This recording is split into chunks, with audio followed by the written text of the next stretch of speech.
Ya, 97,6 FM in Radio, sumber informasi terpercaya. Selamat pagi, selamat hari Jumat buat Supradinda semuanya dimanapun Supradinda berada ya. Ya, kembali menyapa Supradinda dari ruang siar LPPL Radio kantor Gubernur Kepulauan Bangka Belitung lantai 3 nih. Ada Uki yang bakal menemani kami hingga pukul 11 pagi nanti ya. Dalam programku Cinta Babelku, seperti biasanya kita bakal membahas sesuatu tentang Kepulauan Bangka Belitung ya. Dan kalau misalnya hari Jumat itu pasti temanya tentang kesehatan nih. Dan juga spesialnya di hari Jumat nih bukan pakai telur ya, tapi menghadirkan narasumber keren dari Rumah Sakit Umum Daerah Insinyur Soekarno Kepulauan Bangka Belitung. Dan kali ini kita kedatangan narasumber yaitu ada Mas Rudy Hidayat SK yang merupakan ketua PKRS ya, penyuluh kesehatan masyarakat ahli muda ya, benar ya, sama Mbak Ais Moris SK, anggota tim PKRS penyuluh kesehatan masyarakat ahli muda nih, yang akan berbagi informasi seputar peran promotor kesehatan dalam pelaksanaan protokol COVID-19 nih seperti radio. Nah, udah tahun 2022 nih, kita sadar kalau misalnya tahun 2022 tuh yang namanya jaga kesehatan tuh bukan lagi jadi hal yang emang sebaiknya gitu ya, kayak cuma saran doang, tapi emang udah seharusnya gitu. Nah, tapi kadang-kadang kita nih sebagai masyarakat nih nakal, terus juga lupa nih untuk menerapnya dalam kehidupan sehari-hari. Oleh karena itu kita butuh nih peran promotor kesehatan untuk membantu kita supaya selalu ingat ya yang namanya tentang menjaga kesehatan, terutama menerapkan protokol kesehatan di tengah masa pandemi COVID-19. Nah, Supradinda buat kamu yang nantinya pengen bertanya-tanya, ini bisa menghubungi kita di 0812 7179760 atau bisa mengirimkan pertanyaan kamu lewat kolom komentar yang di live streaming laman Facebook Pemerintah Provinsi Kepulauan Bangka Belitung, serta juga ada kolom komentarnya Instagram yang lagi ada akun Instagramnya @SMPD Soekarno Babel ya. Nah, kita langsung aja nih kenalan sama narasumber kita pada pagi hari ini. Selamat pagi Mas, Mbak. Selamat pagi. Oke, boleh agak mendekat lagi ke mic-nya? Mic-nya aja? Oke, siap. Nah, boleh kenalan dulu mungkin dari Mas dan Mbaknya, mungkin kenalan dulu supaya seperti tadi lebih dekat nih. Bapak ketua lebih dahulu kali ya? Iya, boleh. Mbaknya? Pak ketuanya. Oh, Pak ketuanya, siap. Mas Rudy berarti. Oke, selamat pagi. Selamat pagi. Ya, kami untuk hari ini dari tim PKRS Rumah Sakit mengenalkan, nama saya Rudy Hidayat. Saya penyuluh ahli muda sebagai ketua PKRS Rumah Sakit. Oh, dan hari ini sebenarnya ditemani dengan rekan saya. Saya sendiri, perkenalkan. Terima kasih sebelumnya Mas Uki. Assalamualaikum warahmatullahi wabarakatuh. Nama saya Ais Moris. Saya penyuluh kesehatan ahli muda juga di Rumah Sakit Provinsi. Alhamdulillah kita diberi amanah sebagai promotor kesehatan lebih kurang 7 bulan ini. Oh, 7 bulan ya? Iya, baru 7 bulan ya. Baru berkarir sebagai PKRS-nya baru 7 bulan. Iya, masih baru kita sama-sama masih belajar. Oke, nggak apa sama-sama masih belajar, tapi ilmunya lebih banyak ya, jadi tadi bisa saling bantu bertukar informasi ya. Iya. Kalau boleh tahu nih dari Mbak Ais, Mas ini udah lama mengabdi di Rumah Sakit Umum Daerah Insinyur Soekarno? Kalau mengabdi sih sudah lama, dari mulai rumah sakit operasional lah kira-kira ya. Oke. Kalau saya sebenarnya 2013 pertengahan. Kalau Ibu Ais malah lebih duluan dari saya. Ya, kalau saya sendiri dari Desember 2015 dari rumah sakit sebelum launching ya Mas Uki. Belum ada listrik malah udah ada di sana. Cuman memang kita dulu belum sebagai promotor, kita masih di manajemen. Baru sekitar 8 tahun baru kita berhenti. 10 tahun ya. 8 tahun setengah. Baru tahun 2021 di bulan 4 kita baru diangkat menjadi promotor kesehatan ya, penyuluh kesehatan tadi. Bulan 4 tahun 2021 tahun kemarin. Oh, tahun kemarin. Iya. Berarti ngabdinya udah lama banget dari generasi pertama Rumah Sakit Umum Daerah Insinyur Soekarno ya. Iya. Tapi baru bertugas sebagai promotor kesehatannya di bulan. Kalau bertugasnya sih sebenarnya dari 2018 kita sudah mulai di PKRS. Oh, bertugasnya udah ikut di unit promosi kesehatan rumah sakit. Cuma sebagai promotor. Jadi promotornya, penyuluhnya itu baru di April tadi. Oke, berarti udah lama, udah dari 2018 ya berarti ya? Ya, kita mulai merintis PKRS-nya. Udah ada pelalang buana ya berarti ya ke seluruh penjuru Bangka Belitung. Kalau di rumah sakit kita tuh cuma di kabupaten kota ya. Waktu itu kolaborasinya kita PKRS sebagai penyelenggara, cuma narasumbernya kita mengajak dokter-dokter spesialis untuk menyampaikan pelayanan kesehatan di rumah sakit, terkait pelayanan rumah sakit sama edukasi. Kan dulu baru ya rumah sakit, jadi masih promosi pelayanan kesehatan sama edukasi. Oke. Nah ini kita sebelum ngebahas tentang Reva nih ya, mungkin Mbak Selamatnya ya, mungkin boleh dikenalin dulu nih sama Supradin Radio mungkin. Sebenarnya apa sih promotor kesehatan nih? Kayak gitu. Saya. Ya boleh nih Pak Ketua nih.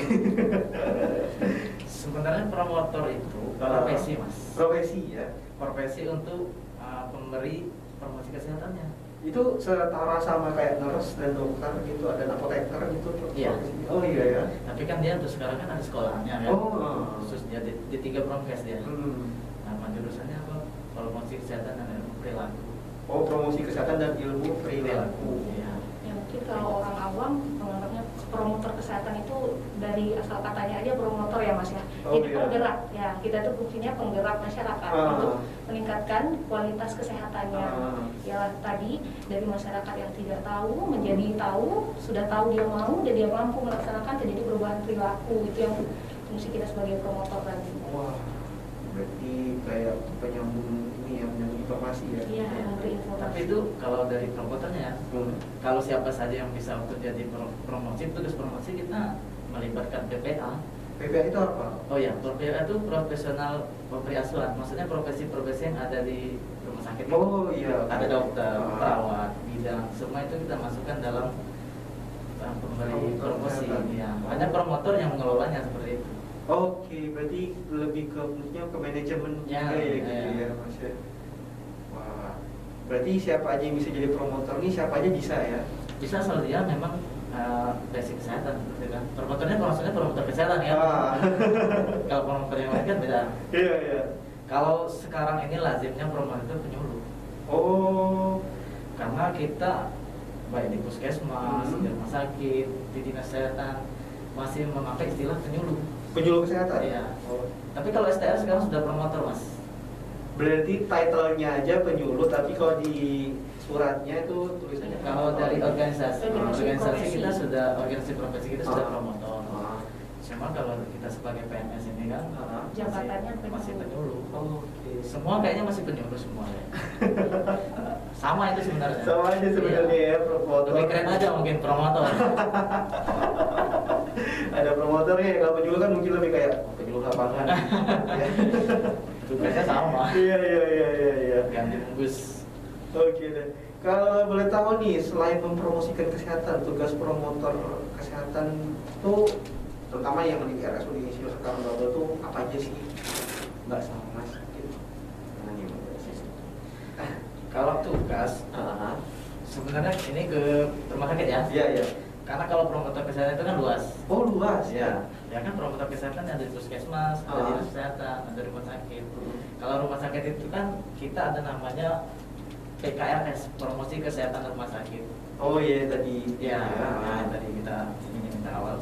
Promosi kesehatan rumah sakit itu menyesuaikan jenis rumah sakitnya dan juga jenis SDM-nya. Untuk kita di rumah sakit provinsi, sebenarnya kita sudah kelas B. Kelas B itu sebenarnya instalasi. Iya. Oh, instalasi. Iya, tapi karena SDM kita masih terbatas, kita masih pakai unit promosi kesehatan. Oh. SDM kita sampai saat ini kan masih kan baru ini. 3 orang mungkin tahun depan, tahun ini maksudnya tambah lagi 2 orang sebagai penyuluh kota kita. Senang banget. Mudah-mudahan nanti bisa bertambah lebih banyak lagi. Jadi kalau terkait tupaksida ya tugasnya, tugas itu kan kita kiblatnya itu kan ke Permenkes 44 itu. Oh. Permenkes 44 2018 tentang penyelenggaraan promosi kesehatan rumah sakit.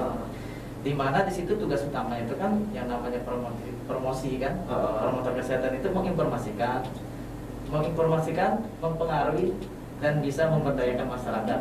Dari yang seperti dijelaskan Ibu Wes tadi, dari yang tidak tahu menjadi tahu, yang tahu menjadi mau dan mampu. Tahap itu yang kita susah sekarang. Nah, yes. Kayaknya sih semua susahnya di situ. Dari tahu ke mampu itu. Kita tahu tapi kita kayak susah untuk melaksanakannya. ada aja kerikil ganjalan. Iya. Nah, khusus untuk rumah sakit sendiri, survei, kita PKRS-nya itu menitik beratkan tugasnya pada 3 kegiatan pokok. Kegiatan pokoknya kan yang pertama yang berhubungan dengan masyarakat. Berhubungan dengan masyarakat itu kan bisa melalui pertemuan atau sosialisasi kelompok, atau mungkin kampanye kesehatan seperti itu kan. Sektor Ya kalau dulu lintas sektor kita rutin, kalau dulu sampai sebelum COVID kita pasti ada namanya kegiatan pertemuan lintas sektor ke kabupaten. Jalan-jalan berarti ke desa-desa gitu ya Mas? Kita ke dinas kesehatan sih, atau ke puskesmas seperti Oh itu. iya. Kerjasama itu. Oke, kerjasama. Itu pun kita bukan cuma kita, yang seperti yang saya bilang tadi ada dokter. Oke. Itu pun juga merangkap sekalian promosi di dalam artian marketing. Oh iya. Karena ya, ini juga saya akan klarifikasi itu promotor kesehatan, maksudnya PKRS, ada pemasaran dan ada juga humas seperti itu kan. Terkadang kan orang promosi itu lebih berjualan seperti itu kan. Karena itu kan seperti kan. Ya, lebih mungkin ya. Karena PKRS itu kan fokusnya tuh kepada mengubah perilaku. Oh iya, oke. Masalah kesehatan lah itu seperti Tujuan akhirnya ya. masalah kesehatan yang difokuskan tindakan pencegahan dan untuk promotifnya. Promotif itu meningkatkan derajat kesehatan orang. Kalau yang pemasaran tadi, ya harapan kita minat orang dengan menjual layanan apa yang ada di rumah sakit yang kita tonjolkan seperti itu. Alat-alat kita, ini satu-satunya di rumah sakit kita sudah ada ini di provinsi, sehingga orang kan datang ke sini. Itu ya. Kita tahu ya. Iya, di provinsi itu sudah lengkap, sudah ada itu. Cat lab. Ya, kita ada cat lab atau mungkin unggulan-unggulan kita yang lain seperti itu kan. Kalau humas dia lebih menyebarkan informasi. Isu-isu rumah sakit lebih luas lagi itu. Isu rumah sakit itu humas. Kita kerja bareng biasanya. Kalau ini lintas sektoral tadi kan yang pertemuan yang kata saya tadi. Kan berhubungan dengan masyarakat salah satu pertemuan. Atau juga yang sekarang ini kita lakukan penjualan tidak langsung melalui internet. Internet atau seperti kita yang saat ini lagi melalui media radio biar masyarakat pada tahu kan seperti itu. Itu yang pertama. Yang kedua untuk di PKRS sendiri itu memberi edukasi kita. Memberi edukasi tentang kesehatan itu tergantung sasaran. Kan sasaran PKRS itu ada 5. Pasien, keluarga, pengunjung, SDM dan juga masyarakat sekitar. Ya, kita memberi edukasi. Edukasinya ke ruang rawat inap. Kalau misalnya ke pasien rawat inap. Atau mungkin ke pengunjungnya juga. Keluarga maksudnya, keluarga yang datang menemani yang menjaga. Atau mungkin penyuluhan bisa untuk kelompok di poli ya. Di poliklinik itu bisa di kelompok itu. Kan nanti kan di poliklinik itu pendaftaran orang tunggu, ruang tunggu itu. Nah, kita kumpulkan orang seberapa kan. Cuman karena sekarang karena COVID kan mungkin diatur lah sesuai dengan progres saat ini. Memang walaupun kelompok juga ada jarak ya, nggak boleh didekat-dekatin seperti itu. Iya. Dan satu lagi kalau memberi edukasi kita pemasangan baliho misalnya seperti itu kan. Kayak kita mau masuk rumah sakit kan ada baliho AKB misalnya. Itu kita melakukan pemasangan baliho atau spanduk-spanduk, poster, atau kita menyalakan leaflet, flyer, media-media seperti itu kan. Itu memberi edukasi. Nah yang terakhir yang ketiga itu sebagai pelayanan PPA tadi, pelayanan profesional pemberi asuhan, kolaborasi maksudnya. Kolaborasi. Nah contohnya gini, kita akan melakukan sosialisasi tentang cuci tangan. Kita melibatkan tim PPI-nya rumah sakit tentunya, bukan kita sendiri seperti itu. Itu pernah kita lakukan ya? Kita lakukan waktu kolaborasi dengan tim PPI. Jadi kita di sosialisasi tentang etika baku, cuci tangan, sosialisasi yang lain juga. PPI itu tim pencegahan pengendalian infeksi. Ada perawat khusus untuk infeksi. Atau mungkin untuk yang lansia kita ke geriatri seperti itu. Banyak ya ini ya, tugasnya promotor kesehatan. Sebenarnya banyak Mas ya, cuman terkait pandemi itu kita masih sekarang ini berfokus pada yang edukasi pada pasien langsung sama yang tidak langsung tadi yang lewat media. Kalau untuk masyarakat, sosialisasi ke masyarakat memang lagi stop karena memang dari Dirjen Promkes saja sendiri kita tidak boleh mengumpulkan orang kan, jadi kita lewat media sosial. Jadi yang sekarang berjalan ini ya memang selama kita di promotor ya untuk tahun ini terutama kita edukasi ke pasien secara langsung dan lewat media sosial. Oke deh. Berarti itu dia seperti dari tugas-tugas dari promotor kesehatan ya, terutama yang ada di Provinsi Kepulauan Bangka Belitung, RSUD itu sekarang Kepulauan Bangka Belitung ya.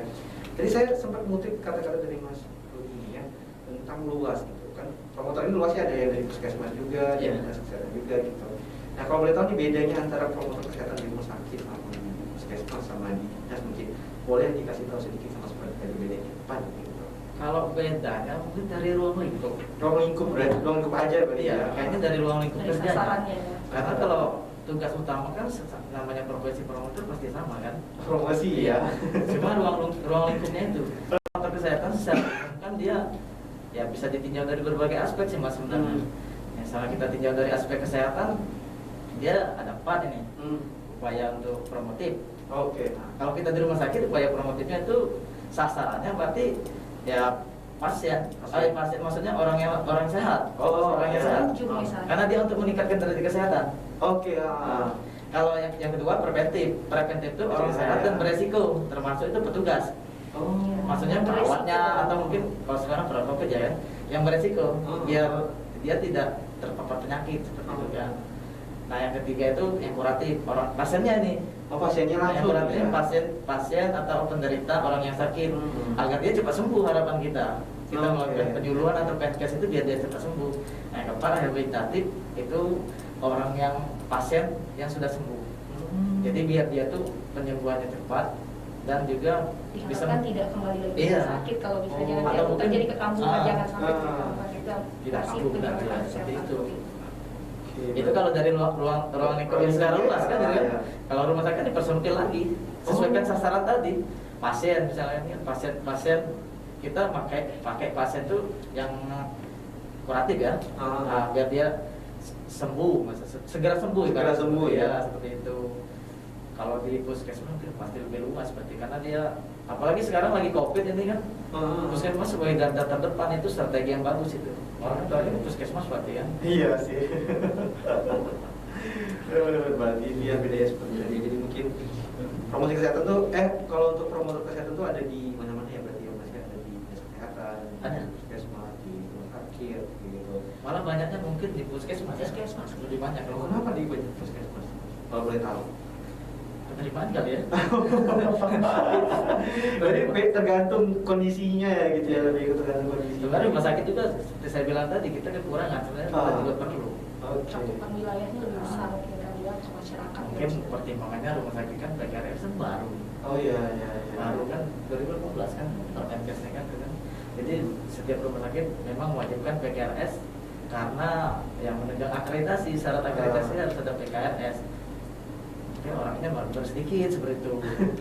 Puskesmas dari dulu. Oke. Begitu teman Bais.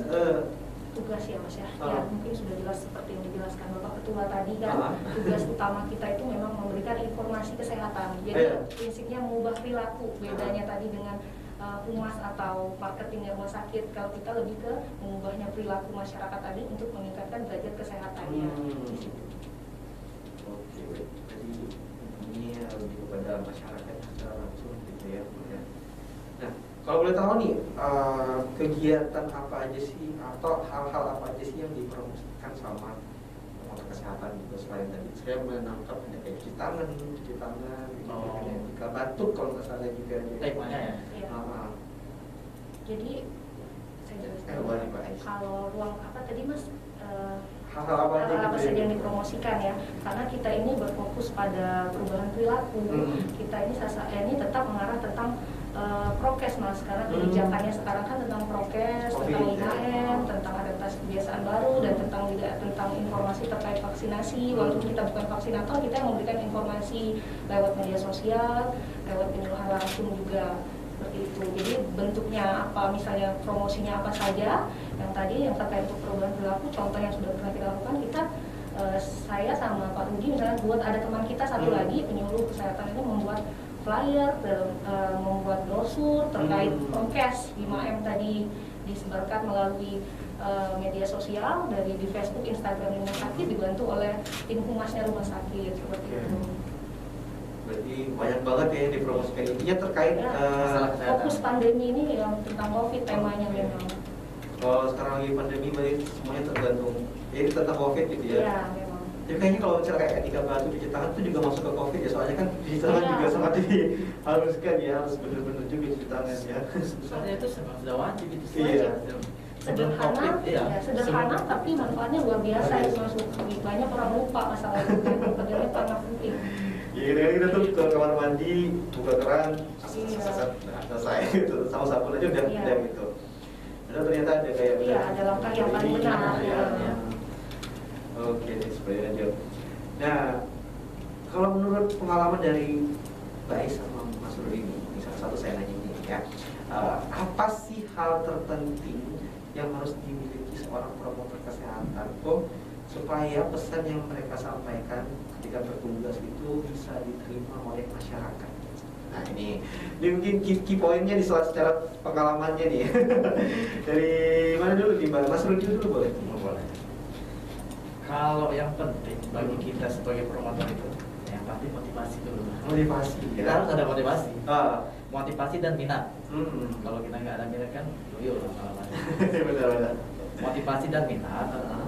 Kalau secara kemampuan komunikasi efektif, kita harus bisa komunikasi. Nah, komunikasi ini kan komunikasi yang langsung seperti ini atau kita tuangkan dalam media-media itu komunikasi yang efektif. Itu yang paling penting kalau menurut saya sih itu. Iya. Supaya pesannya nyampe ke masyarakat gitu ya. Jadi ini Mas Ki, jadi kan komunikasi efektif itu bukan berarti bukan hanya sekedar penguasaan materi promotor dalam menyampaikan edukasi. Jadi bukan hanya kemampuan dia penguasaan dia terhadap materi, tetapi bagaimana cara kita berkomunikasi, bagaimana sikap dan perilaku kita menghadapi pasien, keluarga pasien, itu yang berperan penting. Terus kita juga harus pandai-pandai memilah bahasa yang mudah dipahami pasien seperti apa. Jadi kan tidak semua kan kondisi maupun kemampuan pasien, keluarga pasien itu sama, karena dilihat dari status ekonomi, status pendidikan, otomatis pasti penyampaian kita pun harus berbeda seperti itu. Jadi komunikasi itu memang yang paling penting. Walaupun kita sekarang juga lagi sama-sama belajar ya bagaimana ketemu pasien kayak yang seperti ini, bagaimana kita menyampaikan edukasi kita seperti itu. Oh gitu. Jadi kalau dari Mas Rudi sama Mbak Ais ini intinya itu adalah komunikasi tadi ya, cara menyampaikannya itu kepada masyarakat gitu, supaya informasi yang disampaikan itu bisa nyampe ke mereka, terlepas dari status mereka gitu ataupun kondisi ekonomi mereka gitu ya. Tapi berarti promotor kesehatan ini dari yang maksudnya status keuangan tinggi sampai rendah pun sering gitu ya. Tentunya harus bisa gitu ya menyampaikan informasi itu. Iya. Oke. Nah, kalau tadi adalah hal terpenting dari sudut pandang narasumber ya. Kalau sekarang nih dari sudut pandang Mas Rudi sama Mbak Ais nih, kenapa sih promosi kesehatan itu penting dilakukan? Alasannya mungkin ya, why-nya gitu. Promosi kesehatan penting ya, penting sih. Ini pengen saya rumah sakit ya. Yang pertama, kalau rumah sakit itu kan masih banyaknya pasien atau pengunjung itu yang tidak kurang lah, perilaku hidup bersihnya itu kurang. Seperti yang Mas bilang tadi, cuci tangan harus cuci tangan. Iya. Maka itu penting kan kita sebagai promotor mereka pakai masker tapi ya terus kalau lagi COVID sekarang nih progresnya longgar. Iya. Masker mungkin kadang di sini seperti itu. Buka ya. Karena udah pengap kerasa. Iya. Itu yang pertama kan. Rumah sakit juga tempat paling rentan untuk tertular penyakit. Tempat infeksi maksudnya kan. Baik itu sesama pengunjung, sesama pasien atau kita yang juga SDM ada di sana juga. Itu penting, itu pentingnya PKRS di rumah sakit kan. Yang lainnya apa ya, mungkin rumah sakit itu karena kumpulan dari organisasi orang-orang seperti kesehatan. Jadi disitulah kita pentingnya PKRS itu untuk memberikan promosi dari berbagai lintas antar profesi, maksudnya itu kan ada dokter, perawat, ada apoteker. Disitulah ilmunya dikumpulkan jadi satu. Di mana lagi kalau bukan di situ kan? Benar. Kayak pusatnya gitu ya. Seperti itu. Makanya kita pemberi promkes itu bukan hanya kita, banyak. Kalau kita di rumah sakit sih kita memang dibagi dua sih itu promosinya, ada promosi luar dan dalam gedung. Ada penanggung jawabnya masing-masing. Kalau promosi luar gedung itu maksudnya seperti sosialisasi masyarakat. Iya. Ada penanggung jawabnya dari perawat dan seperti itu kan. Nah yang lainnya mungkin pentingnya promosi di rumah sakit itu tadi PKRS mendukung standar akreditasi. Karena kalau tidak ada PKRS wajib ada promosi kesehatan rumah sakit itu wajib. Oke. Nah mungkin ada yang mau ditambahkan Pak Is terkait alasan atau pentingnya? Sudah jelas sih seperti yang disampaikan Mas Rudi tadi, karena memang kita lihat masih kurangnya kesadaran masyarakat ya, jangan masyarakat kita pun kadang sebagai pegawai kadang-kadang promotor tuh masih sering kadang lalai ya masuknya. Nah jadi disitulah tantangan kita untuk bagaimana mengingatkan diri kita sendiri dan untuk mengingatkan orang lain untuk berperilaku hidup bersih dan sehat tadi seperti itu. Oke, jadi seperti itu penting banget berarti kesehatan. Buat kita juga sebagai penerima informasi dari promotor kesehatan itu juga penting ya, selalu diingatkan ya, karena kita kadang-kadang lalai gitu ya, buka masker. Kayak sekarang mungkin karena melihat postingan dari RSUD Babel atau Dinkes Babel tuh kayak bednya 0 gitu. Angkanya udah turun, kalau nggak salah terakhir itu 13 ya status aktif, data aktif yang kasus aktif yang pandemi COVID-19 itu. Daripada buka masker kalau keluar, naik motor juga masker yang nggak dipakai lagi gitu ya sambil jalan, padahal pandemi juga masih dinyatakan pandemi sama WHO ya. Kita belum bebas ya, belum bebas dari pandemi walaupun kasus kita sudah turun banyak kan. Nanti juga ini ada kayak varian baru yang muncul ya, kalau masalah Omicron itu juga ya, gitu. Jadi kalau bisa sampai pemerintah atau WHO menyatakan pandemi belum selesai, kita terapkan dulu ya, sama-sama saling menjaga lah ya, Mas Yomar ya. Nah kalau boleh tahu nih, saya pengen tahu terus ya. Jadi saya pengen tahu nih program-program apa aja sih yang sudah pernah dilakukan sama para promotor kesehatan dari RSUD Insinyur Soekarno gitu nih, dari masa sebelum pandemi sampai mungkin sekarang lagi pandemi. Oke. Program kerja ya. Program kerja. Program kerja. Kalau dari sebelum pandemi, nah kita kan tadi ada ruang lingkup tadi kan, ruang lingkup kita yang di rumah sakit ini, di rumah sakit kita maksudnya, kita bagi ruang lingkupnya itu berdasarkan promosi kesehatan luar gedung ke dalam gedung. Jadi yang sudah kita lakukan, kalau dulu sebelum COVID, dua-duanya dilakukan. Maksudnya di luar gedung itu kita melakukan sosialisasi keluar lebih. Tapi sejak COVID yang itu kita stop. Jadi kita hanya untuk ke masyarakatnya, ke penyuluhan tidak langsung melalui internet lah banyaknya, baik itu media internet rumah sakit website rumah sakit, seperti itu, atau di Facebook dan Instagram ya, Facebook dan Instagramnya rumah sakit. Nah untuk pertemuan kelompok kemarin baru mau digagas kita untuk mengadakan pertemuan sosialisasi kelompok untuk masyarakat sekitar rumah sakit, tapi kita progres, tetap menerapkan khususnya di air-airnya, tapi belum mau aktif lagi ibarat seperti itu kan, karena kita anggap sudah mulai ada ini COVID-nya, tapi tetap progres, tetap kita tegakkan itu. Mudah-mudahan bisa terwujud di 2022 ini kan. Kalau yang tidak, yang dalam gedungnya penyuluhan langsung tetap kita memberi edukasi tadi, karena kan ruang lingkup sebenarnya ruang lingkup promotor tuh secara garis besar tuh ada 3 mas.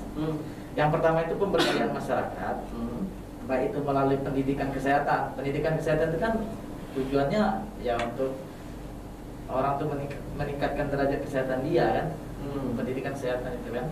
Ada lagi penyuluhan, menyampaikan informasi atau promotif lah satunya. Yang keduanya lagi advokasi, selain pemberdayaan itu. Advokasi itu tindakan untuk mempengaruhi pihak atau lingkungan, sehingga mengembangkan kebijakan kesehatan. Kalau dulu tahun berapa itu? 2018 ya.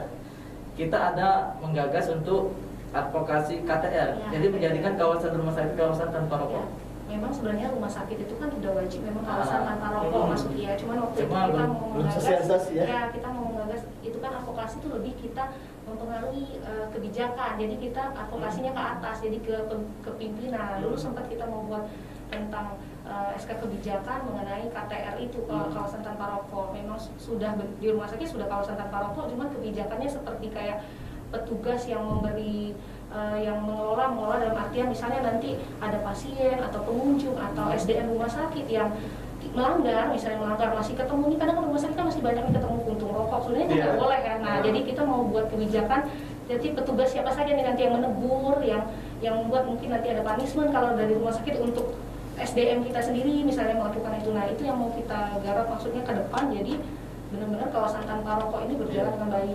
Itu advokasi, di segi advokasi itu tugas promotor juga. Ya produknya kan dalam bentuk ketetapan. Ya kebijakan dari rumah sakit. Kalau saat ini mungkin kawasan wajib masker kali ya.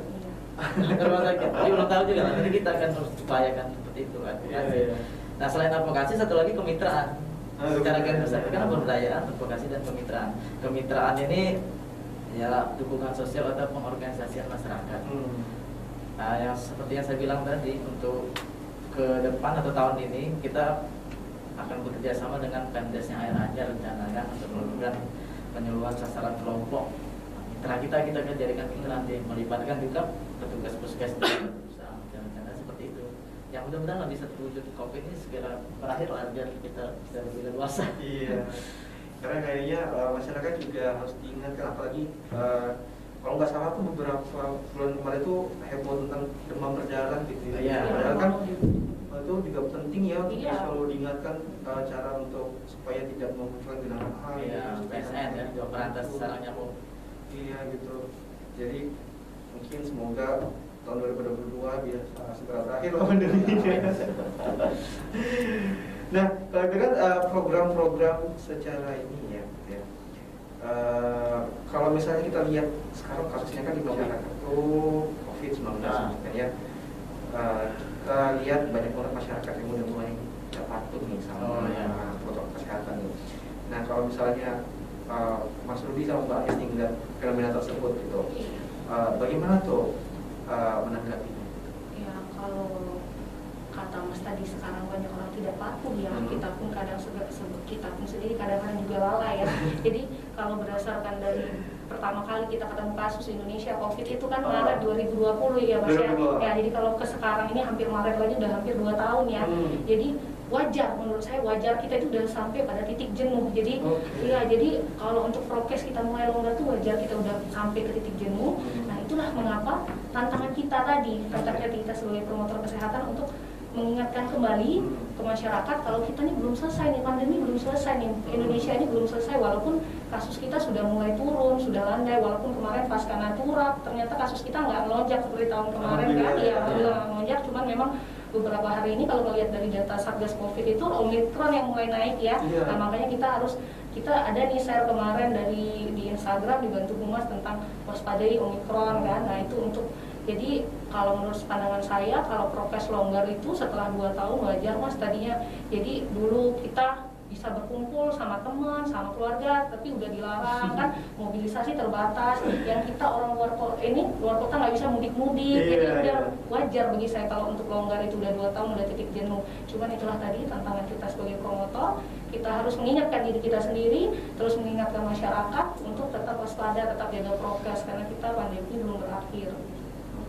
Dari baik ini kan, berarti emang wajar ya Mbak ya, emang nyatanya seperti titik jenuh, mungkin titik jenuh itu ada kan, kita sebagai manusia itu titik jenuh udah 2 tahun, Maret ini udah 2 tahun untuk pandemi COVID. Jadi yang biasanya tadi berkumpul nggak boleh kan kemarin-kemarin, jadi kalau sekarang dari pemerintah sendiri kan kita sudah mulai buka kan, mau sudah buka, ini sudah boleh, cuman tetap prokes, tetap masker, terutama cuci tangan itu kalau dulu menghindari kerumunan, sekarang udah yang kerumunan tapi masker sama cuci tangan itu wajib tuh, jangan sampai terlepaskan. Oke, kalau dari Mas Rudi sendiri melihat fenomena seperti ini, Mas? Ya sama sih wajar. Sama ya wajar. Karena memang sudah lama itu kita sudah melakukan, termasuk yang seperti dibilang itu Ais tadi kan, yang sudah lama tidak pulang. Saya sudah lama tidak pulang. Mas Rudi asli dari Palembang. Palembang kotanya atau? Bukan, saya di kabupaten. Oh, ya. Oke. Itu maksudnya kan wajar orang jenuh ibaratnya. Pakai masker pun jenuh kan. Akhirnya kan ya sudahlah dianggap seperti kawan lah, seperti sudah. Lihat kasus juga udah mulai turun kan. Rumah sakit kita sendiri kasusnya misal 0 kan. Jadi orang udah nih udah santai, tapi karena pandemi Indonesia aja belum dilepaskan dari pandemi, belum ada resmi mengatakan kita lepas dari pandemi, dan sekarang malahan ada Omicron kan, jadi kita tetap harus waspada. Oke. Ini ngomong-ngomong Omicron ya, ternyata ada yang tanya lewat WhatsApp nih. Nah, ini gerak promotor di Baba dalam menghadapi Omicron yang ada di Indonesia, bagaimana cara mengatasinya dari Mas Yanto Raskin? Ini ada, mungkin kita bisa tanya juga pandangannya dari Mas Budi bisa Mas Budi dulu mungkin. Kalau saya sih mau Omicron mau apapun, maksudnya COVID-19, yang penting kita mengharapkan tentang strategi promosi kita. Strategi promosi kita itu kalau saat ini khususnya di rumah sakit memang kita dari sejak awal COVID maksudnya kan strategi kita berfokus pada dua hal. Yang pertama itu komunikasi yang berfokus pada prokes 5M itu. Oke. Prokes 5M. 5M ya. Nah, yang keduanya itu komunikasi untuk perubahan perilaku. Bagaimana menerapkan new normal, adaptasi kebiasaan baru. Oke. Itu yang kita terus tekankan. Ibaratnya kan mau virusnya jadi Omikron atau apa, yang penting dua itu tetap kita tekankan. Prokes 5, menjaga kerumunan dan mengurangi mobilitas. Iya. Itulah yang terus kita dikasih tahu ya, langsung tetap itu. Walaupun sudah longgar sekarang ini kan tetap kita harus prokes 5M seperti itu. Dan yang keduanya tadi perilaku, mengubah perilaku kita yang biasanya tidak pakai masker jadi pakai masker. Ada kebiasaan baru kan. Nah, kalau misalnya kita sudah kurang tidak enak tidak di rumah seperti itu kan. Karena adaptasi kebiasaan baru ini merupakan pengembangan dari prokes tadi, prokes 5M tadi kan. Itu kalau menurut saya sih strategi promosi, strateginya aja. Mau Omikron, mau Delta, mau apa gitu ya. Iya. Karena masih dalam ranah COVID, berarti sama aja ya cara promotor ini tetap menggalakkan strategi promosi baik itu prokes maupun adaptasi kebiasaan baru. Oke. Kalau dari Mbak Ais sendiri?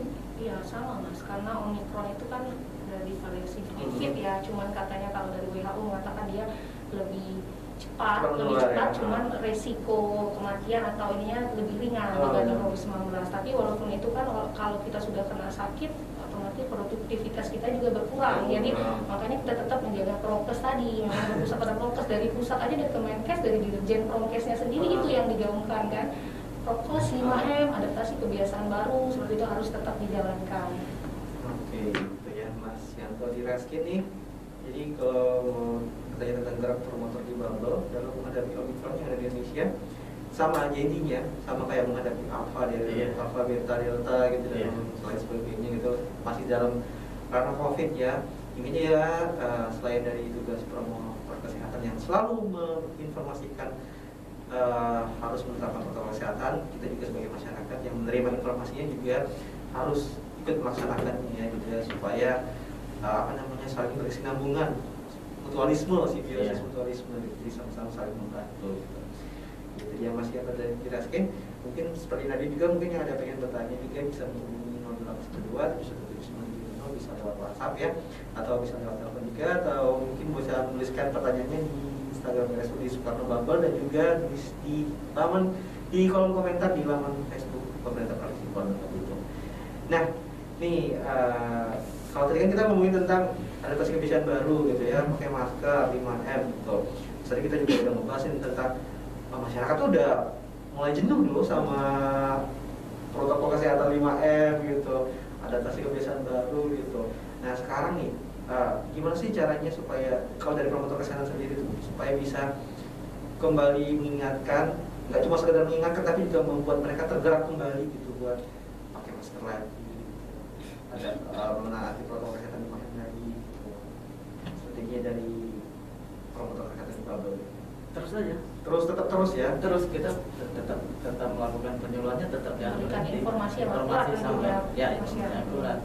Tetap sampaikan informasi kepada masyarakat, tetap beri penyuluhan, beri pendidikan kesehatan seperti itu. Kita tetap tidak akan berhenti. Karena memang sudah tugas kita seperti itu kan kalau kita sebagai promotor kan. Ya karena kita juga sebagai promotor juga kadang juga lalai kan. Wajar ibaratnya kalau masyarakat juga mulai merasa bosan. Memakai maskernya juga longgar karena itu karena sudah cukup lama ya kan. Dari yang kita nggak biasa jadi ya aktivitas banyak jadi aktivitasnya sempit di rumah.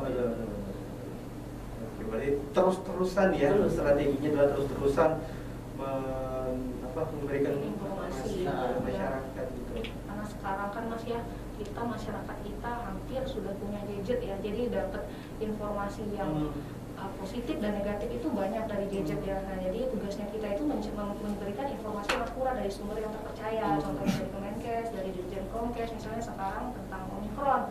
Omikron ini apa sih? Mungkin orang belum tahu. Nah, kita adopt dari referensinya dari Kemenkes, kita buat bentuk flyer, kita kasih penyuluhan lewat medsos nih, ini ada sekarang kita ada variasi COVID baru Omikron, jadi kita sebarkan lewat media biar orang tahu, oh orang jadi waspada kembali nih kan. Nah itu salah satu trik kita untuk mereka ingat kembali, oh ini kita jangan lengah. Terus kita terus penyuluhan juga, penyuluhan prokes tetap, yang adaptasi kebiasaan baru jangan dilalaikan seperti itu Mas. Memang kan kayak masker aja sekarang udah jadi fashion ya, bukan lagi kayak dulu udah jadi fashion kita. Oh benar. Dulu juga masker dari batik, dari gitu kan ya. Sekarang juga masker yang kayak gini juga banyak banget ya bentuknya. Oke deh. Itu dia seperti dia, jadi karena kita masih dalam protokol COVID-19 itu protokol kesehatan itu sangat besar banget berarti ya. Besar banget. Selain dokter, perawat, apoteker, gitu, bidan, ternyata ada kesehatan lainnya juga punya peran yang sama besarnya dalam mengentaskan pandemi COVID-19 ini. Nah, ini mau tanya lagi nih sama Mas ini. Mungkin di luar dari COVID-19 nih ya, kalau boleh tahu nih selama bekerja di lapangan nih, tantangan dalam bekerja sebagai promotor kesehatan nih apa aja sih Mas Mbaknya? Iya, karena tantangan yang masyarakat kita ini kan karena fokusnya mengubah perilaku itu sangat sulit ya, menjadi habit yang mengubah perilaku. Apalagi kadang tantangan kalau saya sendiri pas lagi penyuluhan ketemu pasien atau keluarga pasien yang kurang welcome, kadang-kadang itu tantangan saya. Kita udah mau ngasih, udah dengan komunikasi, udah tatap mata, udah dengan perilaku yang bagaimana, orang kadang-kadang masih itu aja masih kadang kurang welcome. Ada yang udah welcome, udah mau menerima kita, tapi setelah kita jelaskan apakah mereka mau melaksanakan, mungkin mereka cukup batas ditahu tadi, saya sudah jelaskan ya ibu apa mengerti tentang ini ya tahu, tapi apa nanti dilaksanakan itu tantangan kita. Jadi informasi yang kita sampaikan itu apakah nanti mau dan mampu mereka melaksanakan, itu yang terberat, mengubah perilaku. Kalau saya sendiri seperti itu ya, sama mungkin ya Mas Uli ya. Ya benar, karena yang paling berat bagi kita tuh dari orang yang sudah tahu untuk mau atau mampu melakukan itu. Karena kalau dari belum tahu kan kita kasih informasi, jadi dia tahu. Nah setelah dia tahu, maukah dia melakukan itu? Mungkin saat ini dia mau, tapi kan namanya promosi kesehatan itu berkesinambungan Mas. Harus terus menerus seperti itu. Makanya dia hari ini kita kasih tentang penyuluhan adalah cuci tangan. Dia tahu. Besok kita ulang lagi, dia mau mampu tuh besok. Apakah selanjutnya dia konsisten seperti itu? Itu yang beratnya di situ memang. Mengubah perilaku itu sangat sulit. Susah memang. Oke, kalau dari promotor kesehatan sendiri, cara supaya bisa menyelesaikan tantangan tersebut, apakah sudah ada pernah diciptakan strateginya atau gimana polanya gitu supaya misalnya tahu nih, oh ternyata informasi yang kita kasih ini berhasil merubah pola perilaku masyarakat supaya hidup lebih sehat. Mungkin lebih tepatnya trik kali ya, trik dan tips kita selaku promotor, petugas promotor. Soalnya kalau strategi tetap strategi seperti tadi kan. Trik kita kalau dulu kita melakukan, sekarang juga masih sih, kalau kita melakukan penyuluhan langsung itu kita beri yang namanya kayak cindera mata lah seperti itu. Maksudnya itu biar motivasi ya. Pendekatan kita untuk tertarik kita itu. inovasi kita seperti itu Mas. Jadi, salah satunya itu. Salah satu baru-baru ini saya pertama itu untuk apresiasi kita kepada pengunjung sama keluarga. Misalnya kita setelah memberi penyuluhan, kita kasih masker, memberi masker. Karena secara pribadi kita kasih masker itu untuk mendorong dia juga mengingatkan kan. Kayak kemarin waktu saya penyuluhan ke Bangsal itu di satu ruangan, di ruang rawat itu mereka kan 2 pasien, ada yang keluarganya menunggu nggak pakai masker. Jadi kayak penyuluhan kita kan lebih ke prokes. Saya jelasin tentang cuci tangan, tolong ibu bapak dipakai maskernya. Nanti jangan sekedar nanti dipikir mereka kita cuap-cuap ngasih tahu informasi. Tapi ternyata setelah penyuluhan saya kasih cindera mata masker minimal untuk mengingatkan mereka kan untuk dipakai maskernya. Itu sebetulnya trik kita tuh biar mereka lebih dia nih berarti penting nih ini. Saya nggak pakai masker, wajib pakai masker. Mungkin ke depan yang mungkin terkait anggaran, karena di Promkes kita belum ada anggarannya. Pengennya sih kita bagi-bagi apa maksudnya hand sanitizer, mungkin walaupun kurang mini ya, mungkin kan. Jadi untuk mengingatkan juga kepada pasien, keluarga, pengunjung rumah sakit untuk tetap prokes tadi. Iya benar itu, kalau kita memberikan sedikit apresiasi kepada masyarakat. Nah, kalau selain itu juga penyuluhan langsung kita lebih ditekankan ke penyuluhan kita lebih ditekankan ke ke yang tidak langsung, Mas. Karena masyarakat itu umumnya kalau melihat media sosial itu lebih gampang, lebih tertarik ibaratnya daripada kita langsung memberikan penyuluhan. Kita membawa flyer atau leaflet seperti itu kan, kita kasih penyuluhan. Nah mungkin nanti ditinggal leaflet itu, padahal harapan kita leaflet itu dibawa ke rumah, bisa dibaca atau disampaikan ke tetangga atau orang-orang sekitar gitu kan. Tapi kalau lewat media kan, wah senang Instagram rumah sakit, oh ini tentang ini seperti itu. Oke gitu ya sepertinya, jadi banyak banget nih hal-hal yang harus disiapkan ya sebagai promotor kesehatan, tantangannya gitu. Nah kalau mungkin nih kan kalau saya juga baru dengar sih ya promotor kesehatan yang maksudnya punya tugas sebagai seorang sebagai seorang petugas lah gitu ya intinya gitu. Nah kalau boleh tahu tadi Mas sempat menyebutkan di sekolah promotor kesehatan gitu. Boleh nggak sih dikasih tahu informasi tentang sekolah promotor kesehatan ini, informasi dasarnya gitu, siapa tahu nanti yang lagi mendengarkan ini juga, wah ternyata kayaknya asik nih jadi promotor kesehatan nih gitu. Untuk saat ini sekolahnya baru ada di Pulau Jawa ya? Sekarang sudah ada di 3 Promkes, ya, kalau basicnya memang bukan S1 Promkes atau SKM, kita dari SKM, cuman kita ada mengikuti saran untuk jadi promotor kesehatan itu memang dengan kerjanya di ranah Promkes. Tapi kalau untuk penyuluh semua bisa, saya bilang tadi kan tenaga kesehatan semua bisa, tapi kalau promotor itu memang dia D3 Promkes atau S1 Promkes atau S1 kesehatan yang lainnya yang ditunjang dengan pertama kita mempunyai yang tadi sertifikat kalau kita sudah pernah diklat tentang kesehatan, itu salah satu syarat menjadi promotor. Nah, kalau mempunyai ikut dalam organisasi profesi. Nah, tapi sekolahnya sekarang sudah ada di 3 Promkes itu udah ada. Oh gitu, berarti udah sekolahnya ya dari Jawa ya, dari Jawa. Kalau di kita belum ada kayaknya. Di Sumatera juga belum ya? Saya kurang tahu, kalau Sumatera yang jelas belum ada. Ya jadi di 3 Promkes. Jadi kalau kita sih enak sih bergelut dengan media, Mas. Ya, kalau Mas Budi kayaknya beliau memang hobi ya, Mas. Kalau saya lagi memang belajar ya, dalam tahap belajar membuat media, membuat flyer. Kalau beliau memang udah pernah pelatihan teknis membuat media juga. Kalau saya lagi proses belajar dan memang sebenarnya asik belajar buat media, karena saya juga suka foto kan, suka ngedit gitu.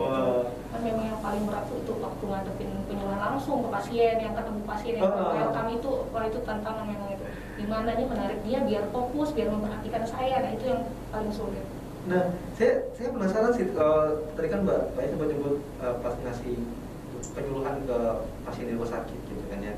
Itu tuh pas ngasih penyuluhan itu tuh apakah pas lagi istirahat pasiennya, terus tiba-tiba Mbak datang gitu, tiba-tiba masuk? Kalau saya gimana gitu? Ya kalau saya sendiri kadang berkunjung ke Bangsal itu, kadang-kadang saya ya WhatsApp dulu, kadang-kadang dengan teman karunya nanya, Mbak banyak nggak pasiennya, misalnya ada dokter lagi visit nggak? Kadang-kadang kalau dokter lagi visit kan kita mengganggu kadang-kadang. Ya meski pernah kan pas saya lagi penyuluhan ke kamar pasien, dokternya masuk, jadi kan kita stop dulu kan, mengganggu dokter dulu lagi visit. Jadi memang jam-jamnya itu karena kita belum ada jadwal yang pasti untuk turun itu jam-jam berapa enggak, jadi kita turun pas ke poli, kalau poli kadang-kadang jam 8 setengah 9, karena kita random, nggak semuanya kita masukin, nggak, kadang-kadang poli apa, kalau saya lebih sering banyak ke poli Paru sama PDL, terus ke Bangsal juga, nggak semua Bangsal tiap hari, jam-jamnya juga saya lihat-lihat kondisi, misalnya lagi padat nggak kegiatannya perawatnya, lagi banyak nggak pasien dokter visit. Nah, cuman saya kadang-kadang menghindari jangan jam istirahat siang, kadang-kadang pas jam istirahat siang pernah masuk pasiennya lagi tidur. Nah, jadi kan kita mengganggu juga seperti itu. Jadi paling ke keluarganya. Jadi kondisional gitu ya? Iya, kondisional. Itu kalau ke keluarga juga kayak tiba-tiba ada keluarga yang nongkrong gitu kan? Langsung di langsung kayak saya datengin aja kayak gitu. Kayak kalau di ruang intensif kan, kayak di ICU, Icu itu kan keluarga nggak di dalam ya Mas ya, mereka ada di ruang tunggu. Jadi kita masukin ke situ ya, lalu dia masukin ke situ, ngasih penyuluhan, ngasih leaflet, ruang tunggu kalau dia keluarganya berkumpul situ. Kalau di Bangsal kita memang tetap satu-satu, misalnya ruangan yang mana ada pasien yang bisa kondisinya bisa kita kasih penyuluhan. Oke, saya agak ini random mikirnya sih, gimana caranya kalau langsung nembak Permisi ibu, saya mau promosi. Izin dulu di counter perawat dengan kepala ruangannya, Mbak, saya mau izin sosialisasi mau penyuluhan, silakan misalnya ada nggak, lagi sibuk nggak perawatnya, lagi ada tindakan nggak, ada dokter visit nggak, kita izin dulu mas, masa masuk aja itu kan tempatnya ada buat gitu. Oke deh. Nah, kalau kelompok itu kita yang sudah siapkan dari jauh hari ya, dari sekitar. Oh iya. Misalnya kita akan mengadakan sosialisasi kelompok di poliklinik tentang ini, yang melibatkan PPA misalnya bersama tim PPI-nya rumah sakit. Cuma tahun ini kita belum berjalan seperti itu, nanti ke depan lagi. Tapi kalau yang langsung individu, seperti yang bilang Ibu Ais tadi, kita datang ke ruang rawat inap atau ke ruang rawat jalan, atau sebenarnya bisa di mana saja itu. Iya, di ruang tunggu, di lobi bawah boleh. ruang tunggu yang di farmasi ya. Iya iya. Nah, bisa kita lakukan di situ. Disesuaikan lah kondisional. Berarti kalau saya tangkap berarti sebagai promotor kesehatan juga harus fleksibel berarti. Iya, fleksibel. Kenapa? Fleksibel. Harus lihat kondisi nih, aduh kayaknya nih pas nih target nih buat promosi kesehatan nih. Izin kayak gitu, promosi kayak gitu. Keren berarti harus ada inisiatif juga ya, harus kreatif juga. Keren.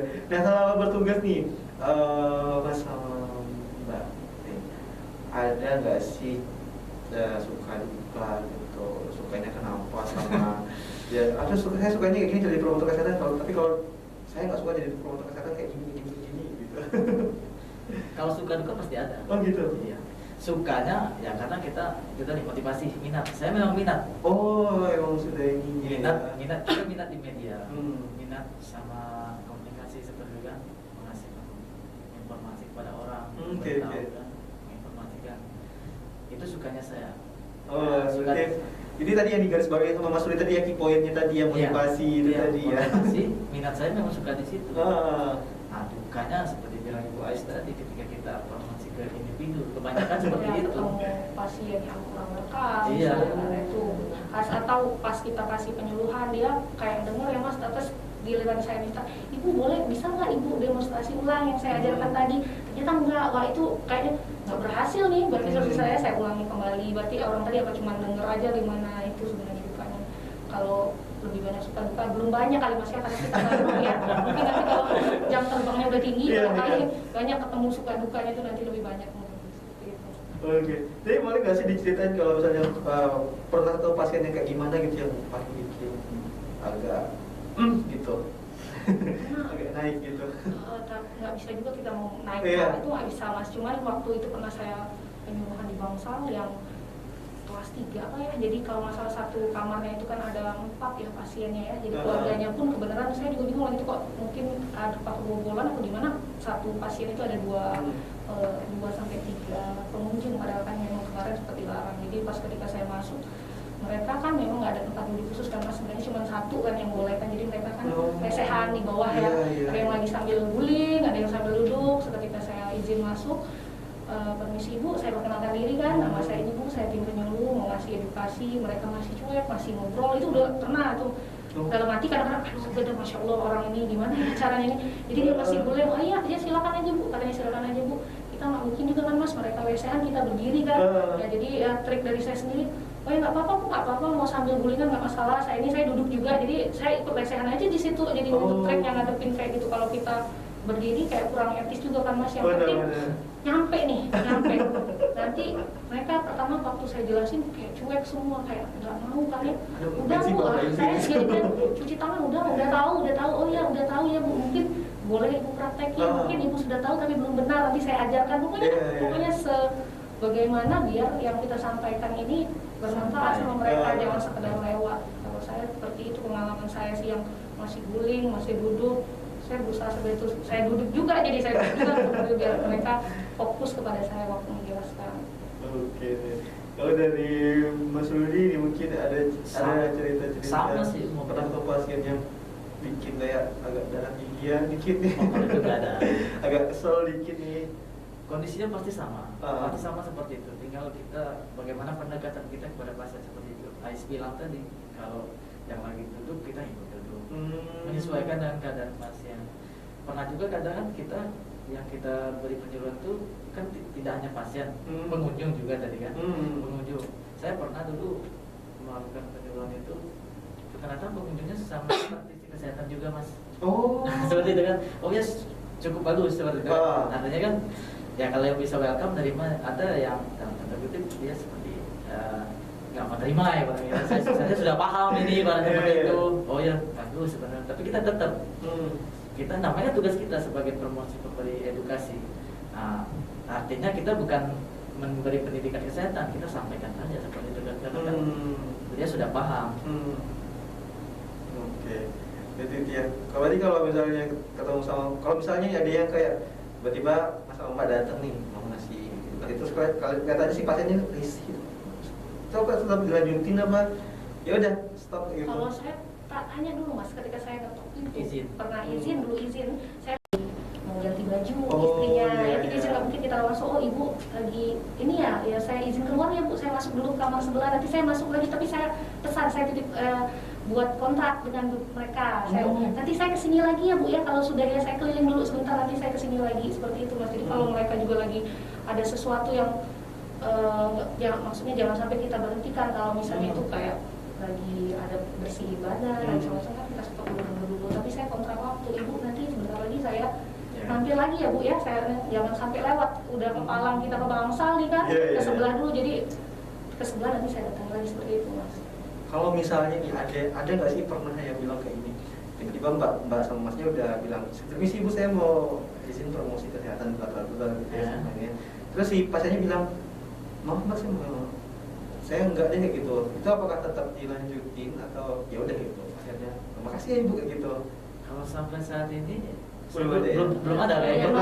Alhamdulillah mau belum ketemu kali macam kalau mereka pasien di rumah sakit welcome di saudara. Nggak sampai nolak menyesuaikan. enggak, cuman dari sikap sebenarnya kita lihat mereka sebenarnya kayak kurang suka ya, tetap aja mas kita gimana caranya biar dia, itulah tadi butuh komunikasi efektif tadi mas, gimana cara kita, perilaku kita kan.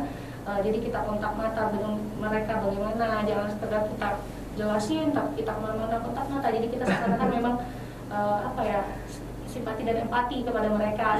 Kalau saya perkenalan dulu, saya tanya dulu, udah berapa lama dirawat di sini, kenapa? Jadi orang tuh udah ada rasa kepercayaan dengan kita, seperti itu, berusaha seperti itu. Walaupun memang masih ada ketemu yang tetap cuek kayak gitu, masih ada, pasti itu mas. Ini harus sabar-sabar banget ya. Sabar, benar. Harus sabar. Terus kalau mungkin bisa bilang kayak pasang muka tebal juga ya. Namanya kita mau memberi informasi kesehatan yang kan mas ya. Intinya goals kita tercapai gitu, pengen ngasih informasi kesehatan secara terus menerus ya, supaya masyarakat ingat terus nih bagaimana sih pola hidup yang sehat gitu. Setidaknya kan fokus utama kita kan menjadi tahu lah. Iya. Dari yang tidak tahu jadi tahu dulu. Baru nanti yang tahu kita tingkatkan untuk dia mau tadi kan. Benar. Oke, ini ada satu pertanyaan nih dari WhatsApp juga nih. Nah, permisi Mbak Mas, saya Dea dari Ngaminang nih. Mau tanya nih tentang apa aja sih faktor penghambat promosi kesehatan nih, Mas sama Mbak? Terima kasih. Maksudnya faktor penghambat? Mungkin faktor penghambat selama melakukan promosi kesehatan kali ya. Ya kalau faktor penghambat ya yang teknis misalnya seperti sekarang ini kan situasi COVID, kita nggak bisa melaksanakan promosi keluar yang seharusnya kita juga lakukan sebelumnya kan. Kalau yang lainnya yang di dalam mungkin faktor teknis seperti pasien tadi, penerimaan kita pasien tadi itu, tapi itu sih sebenarnya bukan dianggap seperti faktor penghambat. Kalau bisa kita saja pendekatan ke pasien, bagaimana caranya kita agar apa yang ingin kita capai tadi. Nah, kita misalnya ada ruangan ini, setelah kita sebelum kita penyuluhan itu kan kita pantau dulu. Oh ternyata di ruangan ini proporsinya agak luang dan banyak pengunjung, maksudnya keluarga pasien yang tidak menggunakan masker di rumah sakit, atau seperti tadi maskernya di dagu ya bukan. Nah kita pantau dulu seperti itu, kita lakukan pendekatan. Bukan berarti kita mengajar atau menegur. Kita lakukan pendekatan bagaimana caranya, misalnya dibawakan masker kalau yang tidak ada masker seperti yang bilang Bu Es tadi. Iya, jadi kami akan memberikan tentang pemakaian masker yang baik itu seperti apa, seperti itu. Atau mungkin ada masker atau tidak, ini dikasih masker seperti itu. Oke. Kalau itu dari non teknis. Iya. Kalau dari teknisnya mungkin faktor penghambatnya kalau teknis mungkin kalau dulu kita ada anggaran mas. Maksudnya anggaran kegiatan, tapi kan Ya. karena COVID mungkin di stop semua kan seperti itu. Karena fokusnya ke bagian benar COVID. Tapi alhamdulillah kita masih bisa kok untuk cetak media promosi, memperbanyak media maksudnya kan, memperbanyak media kita baik the flyer, leaflet untuk kita bagikan. Nanti saya bawa ya kalau salah ya, coba kasih sini. Nah, kita tetap memperbanyak itu. Kalau untuk yang kunjungan atau pameran semua itu kita nggak bisa. Untuk saat ini kita belum bisa. Belum bisa ya. Saya rasa itu penghambat sih kalau. Iya. Kalau dari Mbak Ai sendiri mungkin ada nggak sih faktor penghambat selama bertugas gitu? Itu tadi Mas, mungkin kan kalau faktor penghambat, kalau dulunya Tomkes itu jalan aja, kalau sekarang lagi pandemi kita nggak bisa mengumpulkan masyarakat, nggak bisa keluar, pasti kita nggak sekarang kan, karena memang dari pusat pun kita tidak boleh membuat kerumunan kan, itu penghambat otomatis situasi pandemi seperti ini.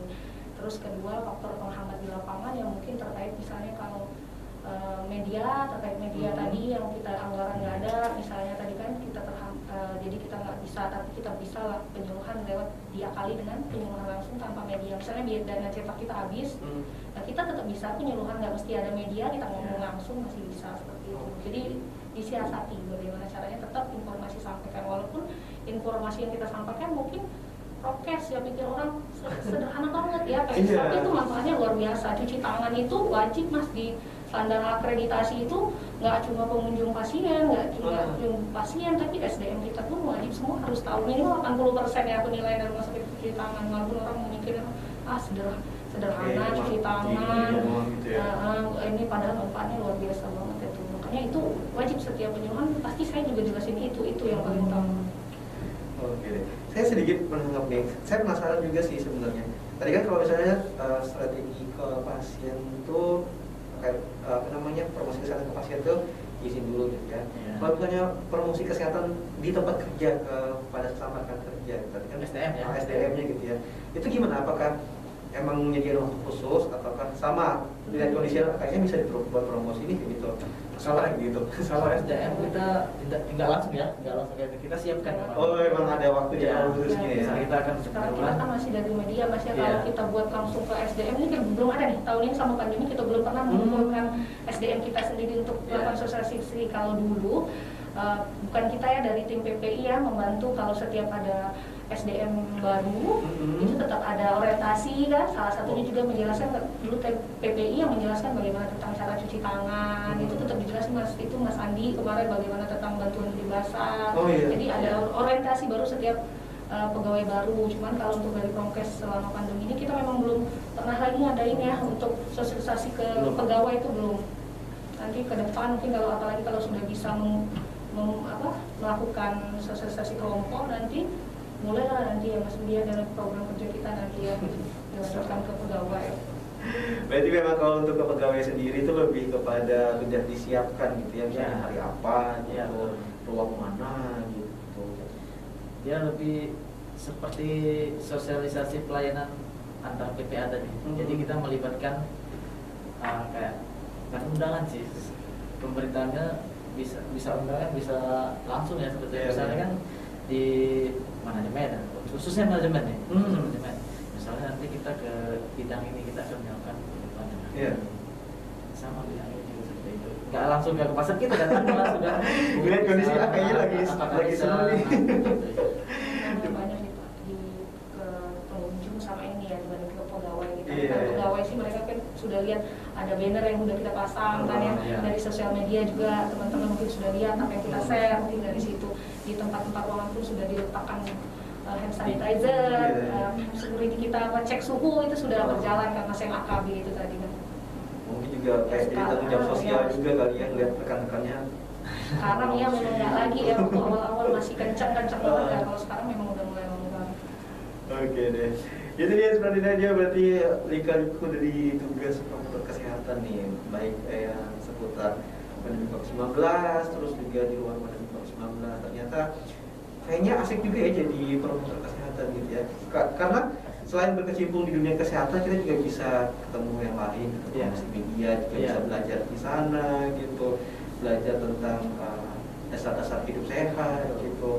Jadi buat seperti tadi mungkin yang punya mimpi buat jadi tenaga kesehatan selain dokter, mungkin bisa beralih profesi, beralih mimpi jadi promotor kesehatan juga nih.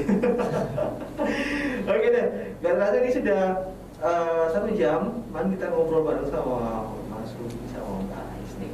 Kalau boleh tahu nih, mungkin terakhir nih ya, kata-kata penutupnya atau closing statement nih dari Mbak Ais sama Mas Rudi nih, ini untuk terkait dan kita yang buat disampaikan kepada dari yang didengarkan.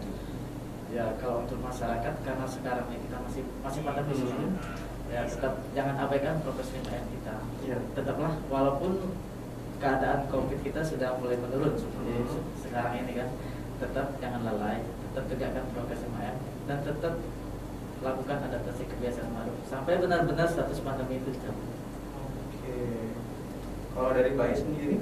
Ya, mungkin saya cuma mau mengingatkan untuk teman-teman masyarakat ini bagi semua ya, karena kita sekarang memang belum lepas dari pandemi, walaupun kita sudah bosan, sudah jenuh, saya sendiri juga kadang-kadang masih lalai terkait prokes ini. Nanti kita mengingatkan kembali diri kita sendiri dan lingkungan sekitar kita untuk tetap prokes, karena tujuan promotor kesehatan memang memberikan informasi. Prokes itu yang wajib, Mas, ya, prokes PKB jangan dilupakan, tetap cuci tangan, terutama cuci tangan itu dibiasakan dengan 6 langkah.